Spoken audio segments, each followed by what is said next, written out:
says, the book will be given to him who's not learned, and it will be said, pray, read this, and he will say, I am not learned.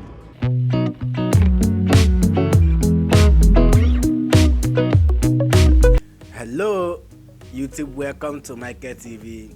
Good morning, good afternoon, good evening, depending on where you are watching from.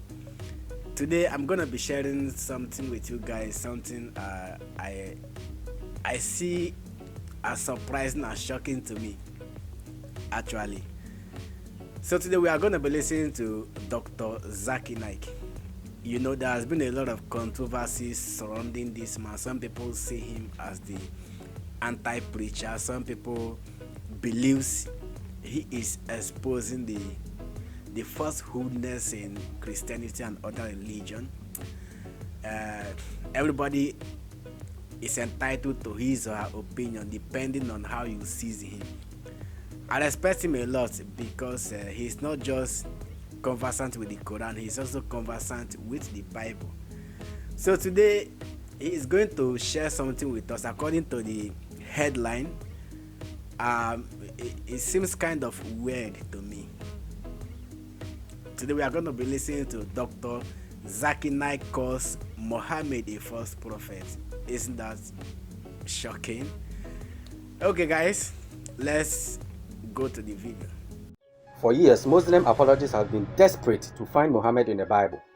Why would they do that? Because the Quran says in Surah 7:157, those who follow the messenger, the Gentile prophet, some translators will translate it, unlettered prophet, whom they will find described for them in the Torah and the Gospel. So allegedly, Muhammad is mentioned in the Christian and Jewish scriptures. And these same Muslims claim the scriptures are corrupted. But Whatever. Zakir Naik is one of these Muslim preachers who cite verses from the Bible claiming they are speaking of Muhammad, and sometimes it backfires hard on Muhammad. This is Zakir Naik speaking to an ignorant people as usual, who never bothers to research whatever he says. It's further mentioned in the Old Testament, in the book of Isaiah, chapter number 29, verse number 12. It says, the book will be given to him who's not learned, and it will be said, pray, read this, and he will say, I am not learned.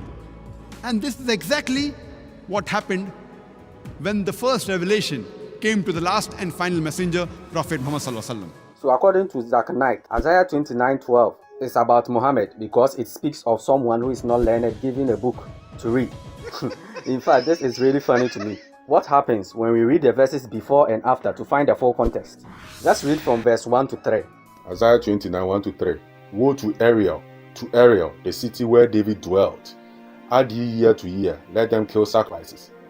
Yet I will distress Ariel, and there shall be heaviness and sorrow, and it shall be unto me as Ariel. And I will camp against thee round about, and will lay siege against thee with the mount, and I will raise forts against thee. So the beginning of this chapter shows us the Lord is raining judgment on the city of Ariel, which was the city of David. When we read verse 9, we see why God is going to punish this city. Verse 9. Stay yourselves and wonder. Cry ye out and cry. They are drunken, but not with wine. They stagger, but not with strong drink. So basically, these people are hypocrites. And watch what God did to their hypocrite prophets. Verse 10. For the Lord hath poured out upon you the spirit of deep sleep, and hath closed your eyes, the prophets, and your rulers, the seers hath he covered. So God has basically blinded these false prophets and seers. And now what would their visions be like? Verse 11 and 12, which Zakir Naik quoted, answers it. And the vision of all is become unto you as the words of a book that is sealed, which men deliver to one that is learned, saying, read this, I pray thee. And he says, I cannot, for it is sealed. And the book is delivered to him that is not learned, saying, read this, I pray thee. And he said, I am not learned. Even if we grant that this is about a prophet, we have one who is learned, and we have one who's not learned. So who is that prophet who is learned? You see how this doesn't make sense with your narrative, Muslims? If you have been listening carefully up to this point, does this look like a prophecy about some illiterate prophet giving a book to read? We have seen that God blinded these false prophets spiritually, and because of that, their vision will be unto them like the words of a book that is sealed, which men deliver to someone who is learned to read, and he says he cannot read because it's sealed. And that same book is also delivered to someone who is not learned, And he will also say he cannot read because he is not learned. These are how the visions of the false prophets would be like. And this is what Zakir Naik is claiming is a prophecy of Muhammad. I am not learned. Yeah, I know, Zakora. Because if you read the next verse, you would know why the visions of these prophets would be like that. Verse 13. Wherefore the Lord said, For as much as these people draw near me with their mouth, and with their lips do honor me, but have removed their hearts far from me, and their fear toward me is taught by the percept of men. So just as we said earlier, these are hypocrites who claims they honor God, but their heart is far from him, which is a typical characteristic of a false prophet. So if Zakir Naik says, There when the first revelation was brought by Archangel Gabriel, and he said, Ikra. Our Prophet Muhammad Sallallahu Alaihi Wasallam said, Ma ana biqari, I am not learned. This is exactly the fulfillment of the prophecy mentioned in the book of Isaiah, chapter number 29, verse number 12, that when the book will be given to him who is not learned, and it will be said, pray, read this, he will say, I am not learned.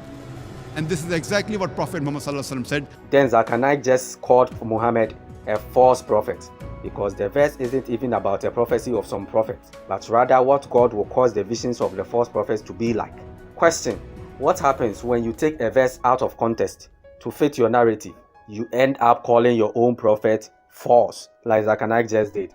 Stay away from the lies of Islam. Wow, guys, as you can see, what Dr. Zakir Naik did was just, he simply read a text. And now when we talk about context has to do with reading what comes before the text and what comes after the text. So what he simply did was just pick out the text and used it in his own favor to suit what he wants to preach. That's anti-preaching. That's anti-prophetic. It shouldn't be that way. If you are reading a text in the Bible, a passage in the Bible, in the Quran, anywhere, you have to read what comes before that particular place and after that particular place, so that you can have a full understanding, a full comprehension, a full knowledge of what you are reading about. This is sad. Maybe this could be one of the reasons why people refer to Dr. Zakir Naik as anti-preacher or anti-prophet. Though I don't think he's a prophet, though some people do call him a prophet. I don't know when and how he became a prophet. I see him as a preacher. To this extent, in my own opinion, I think it has nothing to do with religion.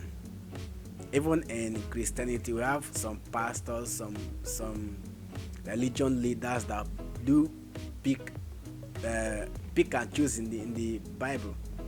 They just pick a particular passage that will suit whatever they want to preach about.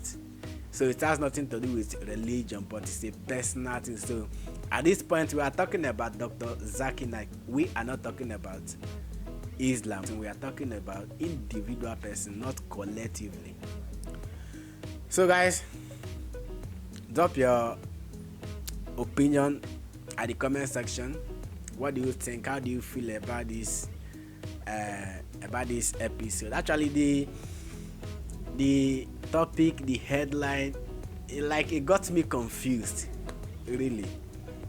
So guys, don't forget to click on the subscribe button. Don't forget to like and share this video with your family and friends, and I'll be hoping to see you guys next time. For now, bye.